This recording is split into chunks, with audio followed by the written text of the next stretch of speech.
The New Orleans Saints continue to build their roster, and Jim Trotter is here to talk about... You are Locked On Saints, your daily New Orleans Saints podcast. Part of the Locked On Podcast Network, your team every day.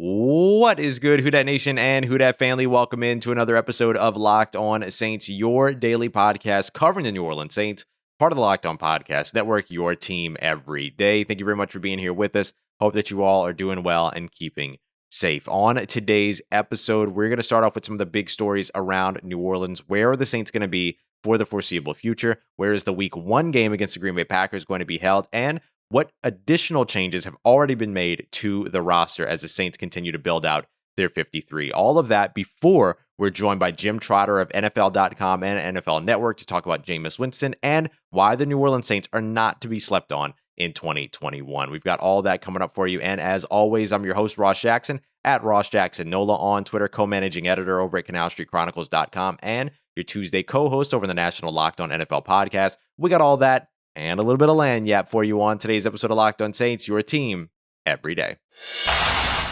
Today's episode is brought to you by Run Your Pool. Go and check them out today and get $10 off at runyourpool.com/lockedon or use promo code LOCKEDON at checkout. All right, so today's episode is going to be a fun one. We're going to be joined by Jim Trotter here in just a moment. But first, I want to get you caught up on everything you need to know around the New Orleans Saints. So as we anticipated in yesterday's episode, the New Orleans Saints will spend the rest of their practice week, at least, over with TCU in Arlington, Texas Christian University, the Horned Frogs, who have several Louisiana students that are there, lots of Louisiana ties that are there. I want to give a quick shout out to my friend Steven Simcox, who hosts the Locked On Horned Frogs podcast, for coming at me with some information over there as well. So just, great to see that they were able to get that worked out. Not staying at AT&T Stadium seemed like it wasn't really a possibility for them because of upcoming concerts and all these other engagements that the stadium already has. So TCU taking the Saints in for now. But the game for the New Orleans Saints Week 1 against the Green Bay Packers will not be played in New Orleans, which again is something we also sort of suspected.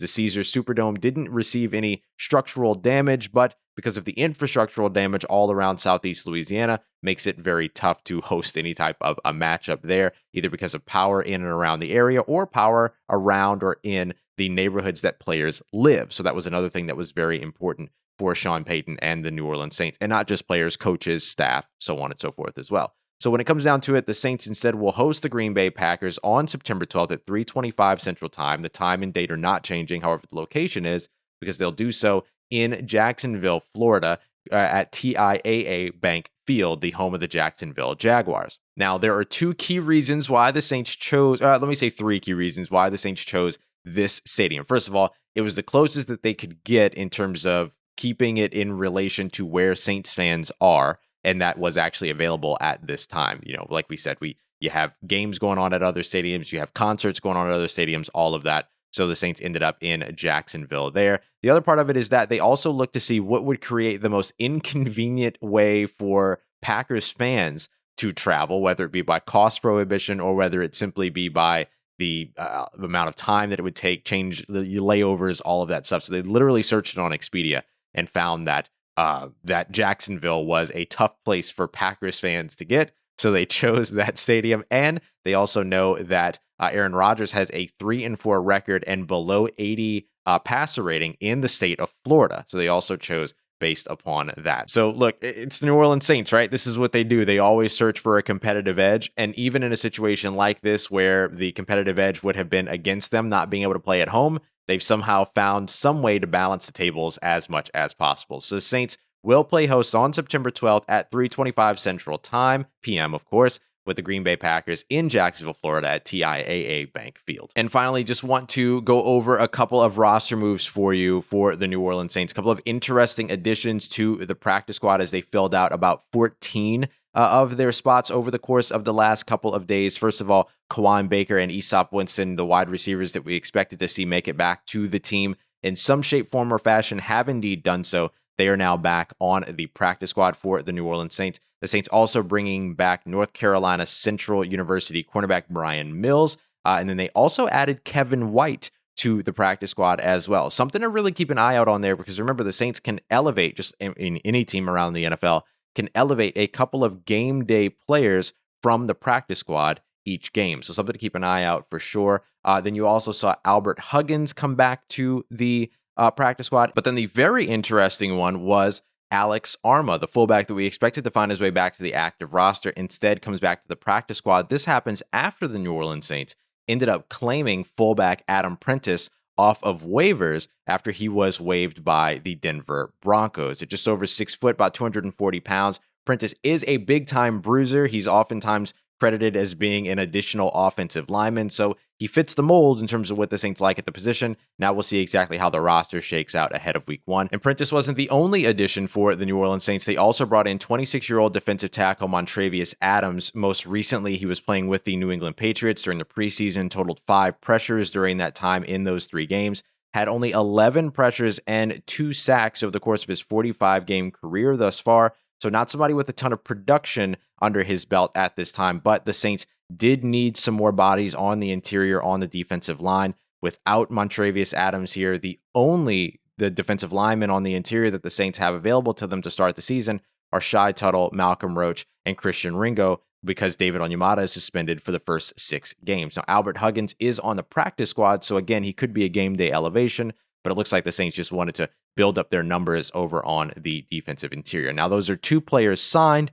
They had to make some corresponding moves in order to make room for them. One of those moves was releasing kicker Aldrick Rosas in what seems to be, and what everyone is calling, a procedural move, so that they could make the room there. And you have to imagine that probably Will Lutz, maybe Adam Troutman, some other player that's dealing with an early season injury, may be also headed to injured reserve. We'll find that out later on today as they continue to shuffle around this roster, and will continue to shuffle around the roster all up to Week 1. And as the New Orleans Saints continue to make all of those moves, of course, we're going to keep you up to date with all of it here on Locked On Saints. But as we continue on with today's episode, I'm excited to welcome in Jim Trotter, one of my absolute favorites in the business, NFL Network, NFL.com. He's here to talk to us about what he saw during training camp, his conversations with head coach Sean Payton and new starting quarterback Jameis Winston, and of course, why the New Orleans Saints are not to be slept on in 2021. We have him coming up for you here in just a moment. But before we get to that, I want to tell you about our fantastic friends over at Run Your Pool. And I don't just want to tell you about it.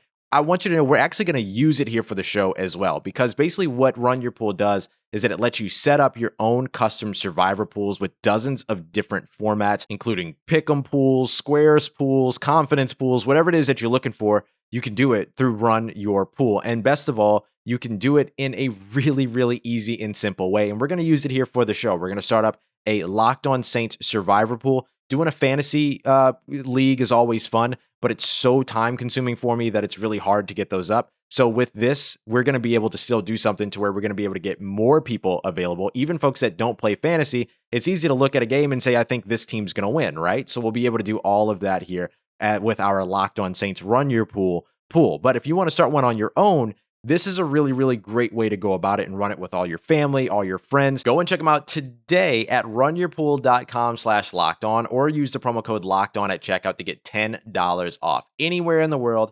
everywhere in the world, you can go ahead and get involved. The NFL season starts on September 9th, so get started with your pool today. Once again, runyourpool.com/lockedon, or use promo code LOCKEDON at checkout. All right, everybody, we are back for another episode of Locked On Saints. Thank you very much for being here, and a big thank you to our guest, Jim Trotter of NFL.com and NFL Network at @JimTrotter_NFL on Twitter. Jim, thanks so much for joining us, man. How are you? No, I'm good, man. I appreciate you having me.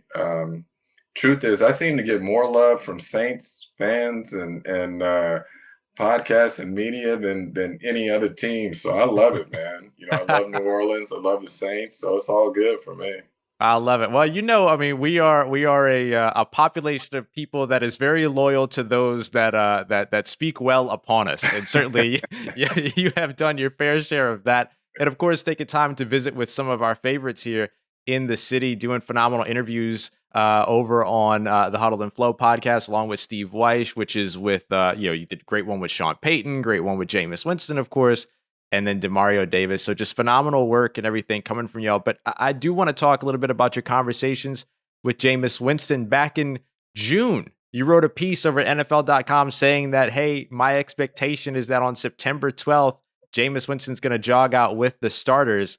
Did you ever sort of feel that that wasn't going to be the case, or did that continue to be your expectation up until the announcement this past week? No, it was my expectation all along. As I said, number one, I think Jameis is a talented quarterback. I think that we focused so much on that last season in Tampa, and we look at the 30 interceptions, and I get it. It's not good. You can't win that way. But then we overlook all of the good that he did as well and went with it. And playing in the first year of a Bruce Arians offense is very tough for every other quarterback except Tom Brady. And it took Tom Brady, much of the year to finally get locked in where there was a meeting of the minds of, what that collaboration was going to look like. So for me, when I look at Sean Payton, the one thing I know based on recent years is that he and his staff do an excellent job of fitting the offense to the skill set of their quarterback. You go back 2 years ago when Teddy took over. I'll never forget the first game that Teddy took over in those 5 starts for Drew Brees. They beat Seattle down in New Orleans, and we were in the press conference afterwards. And Sean walked in and looked like he had just lost the game. And he was somewhat kind of disappointed and whatnot. And finally, I just had to ask him, what's going on here and whatnot. And he was disappointed that he felt he had not put Teddy in the best situation to win, that he had not fit his game plan and his play calling around Teddy's skill set. And what you saw after that was every week Teddy got better in terms of that offense. Now fast forward to last year, same thing with Taysom Hill. If you look at it early, when Taysom started, they ran the ball an awful lot. They didn't ask him to throw it a lot. And then as the weeks went on, you saw him start to open it up a little bit more. So I feel that Sean and his staff are going to do a tremendous job with Jameis in terms of working on the things that he does well.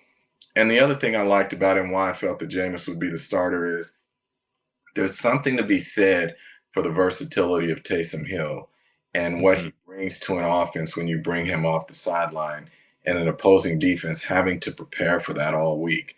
Look, he can do things that Jameis can't do. They can both throw the football, but he can come in and play running back. He can play fullback. He can play H-back. He can play tight end.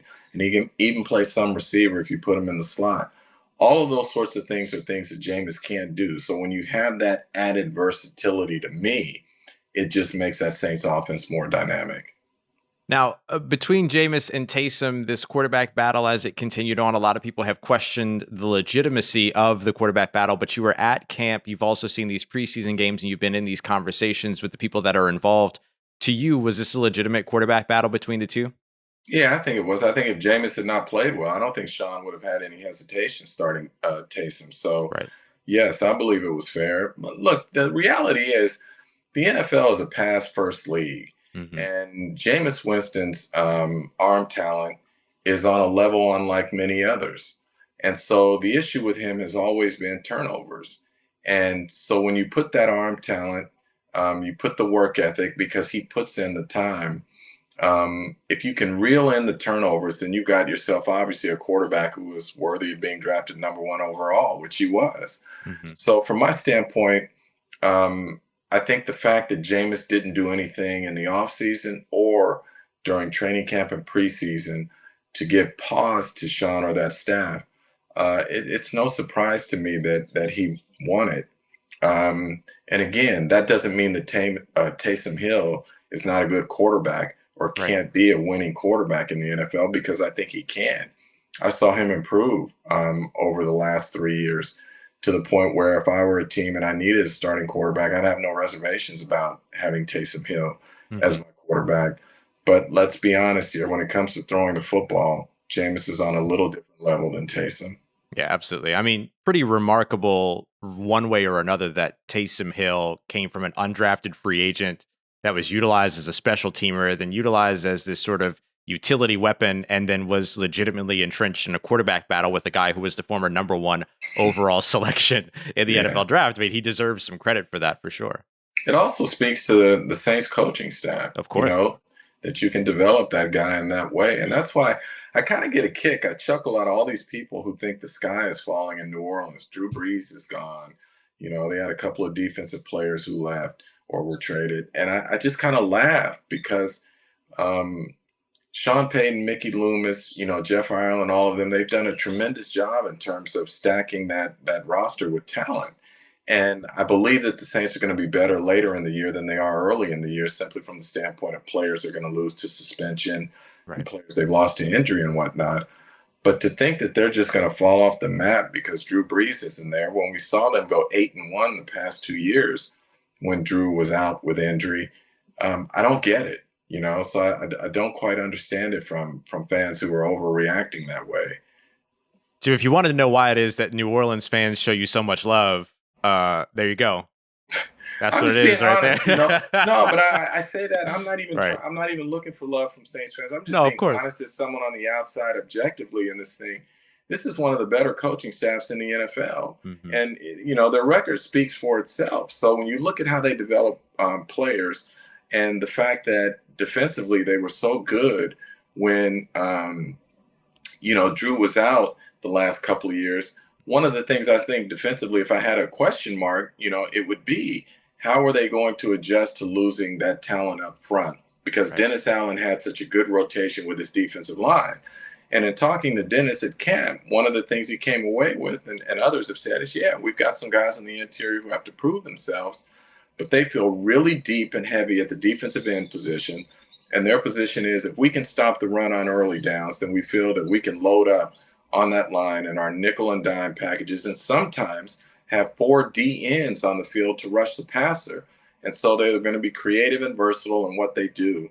And I'm interested to see that because it is critical for them to be able to stop the run, to be able to do what they want to do, particularly when you're talking about a secondary over opposite Lattimore, where you've got to prove that other corner is going to be able to hold up. So that's not to say the Saints don't have question marks, but to act as if somehow they have no chance or it's going to be an awful year, I find that funny, to be honest with you.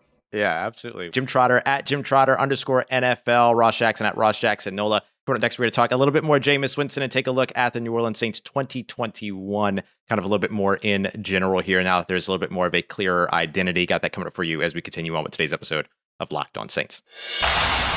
All right, family, you're hearing all the confidence coming from Jim Trotter. If you're feeling confident too about the New Orleans Saints, I highly suggest you go and check out all of the odds and props around them and the NFL at betonline.ag. And if that's not your thing, you can also get in on a bunch of their contests that they have going on as well. A $500,000 mega contest, a $200,000 survivor pool contest, and an NFL kickoff contest as well. So you can place a wager on the opening September 9th Thursday night game between the Dallas Cowboys and the Tampa Bay Buccaneers. And if you lose, you can get that money back up to $25 by using the promo code NFL100. And if you sign up today on your laptop or mobile device, you're also going to get a 100% welcome bonus on top of your very first deposit as well. That's at betonline.ag. BetOnline, your online sportsbook experts. And of course, with all the fine tuning and tinkering that the New Orleans Saints are doing around their rosters, as well as every other team around the NFL, can't go without talking about fine-tuning and tinkering with your vehicle as well. And when it comes down to any of those parts, pieces, or accessories that you need for whatever make, model, or year your vehicle is, rockauto.com has you covered. You just head over to their easy-to-navigate catalog, put in your make, your model, the year of your car, what part, piece, or accessory you're looking for, and they're going to give you several different options, all at a fraction of the price is what you would pay around the corner at those chain stores when they might not even have what you need in stock anyway. Never have to worry about that over at rockauto.com. You can take care of it from the comfort of your own home and have it delivered directly to your door. They're a family business that have been helping auto parts customers online for over 20 years. So go and show them some love. And when you do, make sure you let them know that Locked On sent you by writing Locked On in the How'd You Hear About Us section. It's amazing selection, reliably low prices, and all the parts your car will ever need at rockauto.com. All right, y'all, wrapping up today's episode of Locked On Saints. Jim Trotter of NFL.com and NFL Network at Jim Trotter _NFL. Jim, we were on the other side here, talked a little bit about Jameis Winston. We started to talk about arm strength in particular, but he mentioned to you and Steve Weiss a little bit more about being a game manager. You've mentioned him as somebody, and you've explained this several times on a bunch of different outlets, what you mean by it. But Drew Brees 2.0, what does that mean for the New Orleans Saints, though, moving into 2021, knowing that they need to build an identity around this young quarterback? Well, I think the biggest thing is, number one, he's tried to mimic many of the things that Drew has done in terms of being successful when it comes to preparation, when it comes to mindset, when it comes to focus. He went to school on Drew during the year Mm-hmm. that he was there and studied everything that Drew did, to the point that even this offseason he came out to San Diego, where I live, and he worked with Drew's trainer. Mm-hmm. So when I say he's trying to be Drew Brees 2.0, that's what I mean by that, is he's trying to take all the good out of Drew's game and apply it to his game, the things that fit. Also with that is, the most telling thing that he told Steve and I was that what he learned from Drew is to become more decision oriented as opposed to results oriented. So what does that mean? So he pointed to a game against the Raiders last year where they're down late and they've got to go and score. And Drew is like methodically going down the field, and Jameis is wondering, why aren't we taking shots deep? And which is something that he was known for, as he Right. says, he's a gunslinger, so he's going to take his shots. And what Drew told him later is, you have to be focused on your decision making. You have to take what the defense is giving you. You can't force the ball in certain situations. And that means being more decision oriented as opposed to focusing on the result. The results will take care of themselves. And that stuck with Jameis. He talks about that. And I think if you watched him in camp and you watched him in preseason, he was not forcing the ball when the opportunity was not there. You saw him working the short game, intermediate game. And then when there were opportunities, such as that last game against Jacksonville, Mm-hmm. he took the shots down the field and they were successful. So to me, that was the biggest thing, is that for Jameis, it's all about decision making. And you don't want to take out of him that gunslinger mentality where he believes he can make those downfield throws. But he has to understand that there's a time and a place. And I think he's doing a better job of that, at least from what we've seen in the preseason. Moving away from the quarterbacks for a moment here, or as we begin to wrap up, he took two of those shots to a guy, Marquez Callaway, undrafted free agent out of Tennessee last year. How's it been watching him and his development here so far, as you were in camp and then also caught those preseason matchups? Oh, incredible. What was interesting when I got to camp, obviously it was the first few days of camp. And when we were talking to Sean Payton about that, and Sean kept saying, he learned a lot about Callaway last year when Michael Thomas was out. And he saw Callaway do some things that opened their eyes and made them believe that they had potentially a talent there. And Callaway has carried that over to this camp. And so I think that's big for his confidence. I think it's big for the coaches in terms of having more confidence in him. And I think it's only going to bode well. Like when I say I think the Saints will be better later in the year than early, when you get a Michael Thomas back, when Deontay Harris is healthy, and hopefully stays healthy, and do the things that he can do. All of a sudden, that receiver core gets a lot better. So he's been a godsend for them to this point. Hopefully, he can continue to build on that. Yeah, absolutely. Jumping over to the defensive side, you and Steve had a great conversation with Demario Davis. The defense has been a bit of a question mark for the New Orleans Saints because of the pieces that were lost. How important is Demario Davis to that equation, though? Oh, he's huge. First of all, he's just one of the good guys in the NFL, one of the best people you will talk to, not only from a football standpoint, but just from a personal standpoint. So anytime we talk to Demario, I just find it to be, I feel like I learn a lot, and I feel like I feel better about a situation. We first met, I think it was back in 2010. I might be wrong, but I think it was somewhere in there where he was out with members of the Players Association. They had a meeting in LA, and he was there, and we all met, or I was invited to attend. It was the first time I had talked to him. I think at that time, I might be mistaken, but I think he was with the Jets, if memory serves me. And I was like, some of the questions he was asking and some of the things that he was focused on, I was like, oh, okay. But he really hadn't established himself as a player, so I didn't know he was going to go on to become what he has. And so now to see him both, the intelligence and the social commitment combined with his playmaking ability and his leadership skills, those are guys that you kind of root for. So to me, he's been invaluable to what the Saints have done.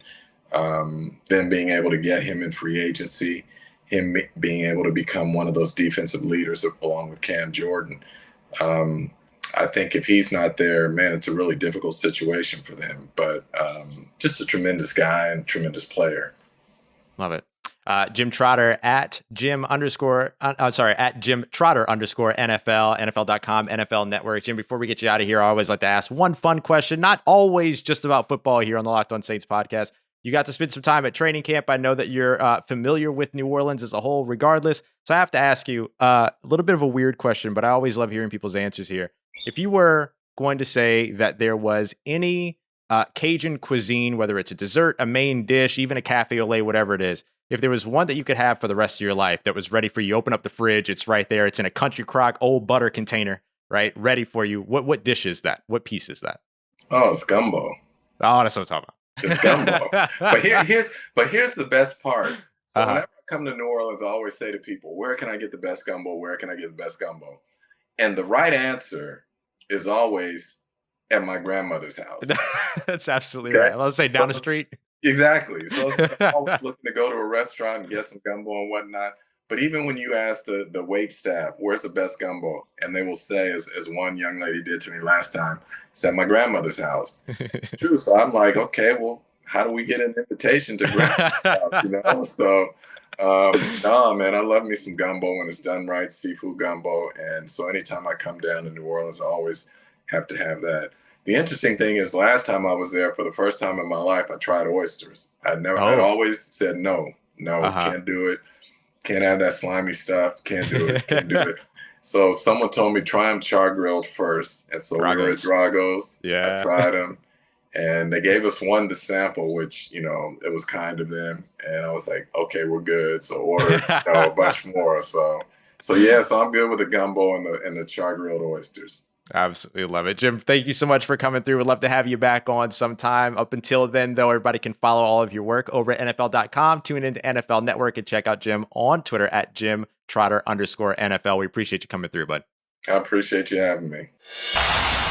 All right, family, we appreciate you once again for joining us for another episode of Locked On Saints. Now, go and check out Locked On Bets. Go and make yourself some money with Lee Sterling and your boy Q. As always, it's an absolute pleasure to be here with you. We are exactly 1 week away from the NFL season, so much to talk about here on Locked On Saints as we continue on 5 days a week free and on all platforms on YouTube as well as on your favorite podcast provider. Don't forget to check out the descriptions wherever it is that you're taking in the show to find out how you can be helpful in the Gulf region and the regions impacted by Hurricane Ida. Coming up on tomorrow's episode, we're going to continue to update you on all the changes around the New Orleans Saints 53-man roster, and we're going to talk about the best version of Taysom Hill that's now available to the New Orleans Saints. Very excited to get to this topic. So we'll have all of that for you tomorrow, but for everything in between, don't forget that you can always hit me up on Twitter at Ross Jackson, NOLA. Hit me up. Let me know how the family's doing. Let me know how you're living. Let me know how you're momming them. And trust you, that nation. Oof, I'll holla at you.